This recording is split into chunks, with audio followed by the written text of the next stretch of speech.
Hello everyone, my name is Lowko and welcome to a new episode of StarCraft II Study. Today, we got a really good subject to actually improve in StarCraft II, and it's going to be none other than control groups. Now, I previously made a video about hotkeys that I use in StarCraft II, but today we actually have a little tiny bit of an adjustment to that. It's gonna be control group. It's a different thing in StarCraft II, and there are a bunch of things that you really need to realize when playing StarCraft II and when you actually want to be improving. Now, in general, control groups are like the one thing that you want to be using for as much as you possibly can. Every time you move your camera around, you are wasting time because using a control group is usually faster. Now, obviously, there are things that you need to be doing, but in general, you want to be hotkeying as much as you possibly can, and you want to be using your control groups to control your army.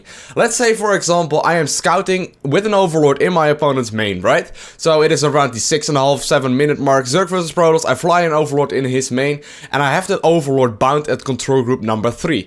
What I can, for example, do is actually, while flying in that overlord, I can hit 4, which are all my hatcheries, and hit QQ. What would happen is that I actually create drones while looking at my overlord without actually going back in my bases. Now, this is incredibly important. Like, if you don't already do this, start doing it as much as you can and start using control groups. Now, let's take a look at what I actually use. So here we are at the keyboard camera, I guess you could say. So as far as hotkeys goes, I'm using the grid hotkeys, everyone knows that. But as far as control groups goes, there are actually two kinds of control groups. The first one is just control +1, so your current selection will be added to control group number 1. What happens is that you select a building, for example, you hit control, you hit 1, and next time you want to be recalling that building, you actually just hit 1. Now, most people are obviously be aware of that, but let's say I also want to be adding something to control group number 1.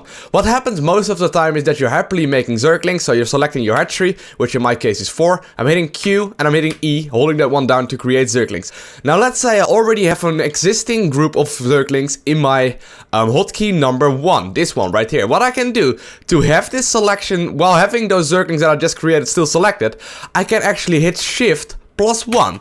And what will happen is that it actually adds those Zerglings that I just created, my current selection, to a hotkey number 1, which is the hotkey that already had Zerglings in it. Now, the first part of this is something that most people are aware about, like Ctrl +4 adds units or buildings to control group number 4, but Shift +4 will actually add the current selection of units to control group number 4. So what happens is that you are actually able to add stuff into your control groups without actually looking at it. So what you sometimes will be needing, or what you will sometimes be doing, is actually using your control group 1 to be attacking. So I do 1T attack move and I walk across the map, and all of a sudden I'm like, oh shit, I need to be creating more units. What I can do is go to 4QE and hit Shift, or that's actually caps lock, Shift +1. And that way they will be added to control group number 1 without ever looking back at my main base ever. Now, this is a huge advantage over your opponents. Now, let's take a look at what I actually use for my personal hotkeys. First of all, I have all my hatcheries on control 4.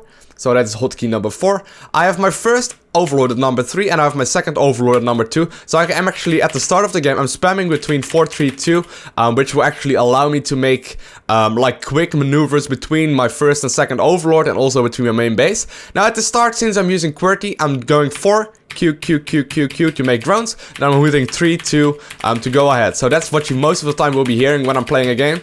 This sort of a sound, just making sure that everything is going down, and that I keep close eye on all my units and all my overlords at the early part of the game, but also that I keep creating more and more dronies. Now, as far as queens goes, I put all my queens on hotkey number 5. So what I do is select my queens, I hold down Shift and click all of them, and then I hit Ctrl +5. Now, let's say I actually make a new queen. What I would do is select that queen and hit Shift +5, which will add it to the existing control group of number 5. So, I talked about injecting earlier, but really quickly, for injecting, I actually select all my queens.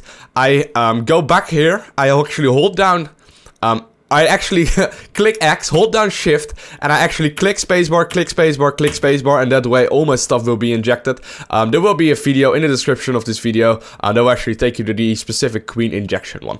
But this is, as far as control groups go, for me, what I usually do at the start of the game. So all my hatcheries at 4, all my overlords, the first overlord at 3, the second overlord at 2, and my queens all on 5. Now, as soon as I start creating units, I actually put that one on 1, which is usually my main army. Be it Mutalisk, be it Corruptors, be it Zerglings, be it whatever, I usually have those on 1. My second control group will usually be my secondary army. So let's say Zerg vs Zerg, for example. My primary Mutalisk flock will be at hotkey number 1.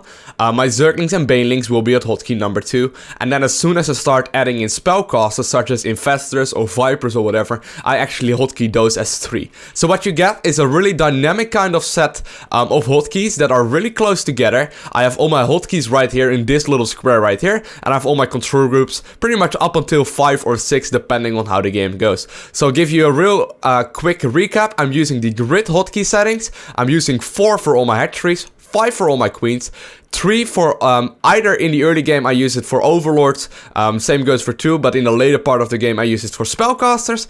2 I use for my second army or units that are meant to run by or whatever when they're caught off guard, and 1 for my main control group. So yeah, that's pretty much it for what I use as far as control groups go. A lot of Zerg players use a similar setup.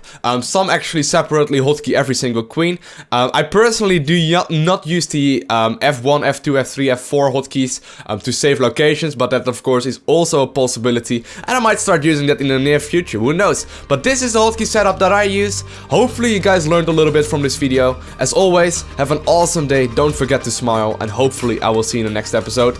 Don't forget to like and subscribe if you haven't already, and yeah, have an awesome day guys, bye!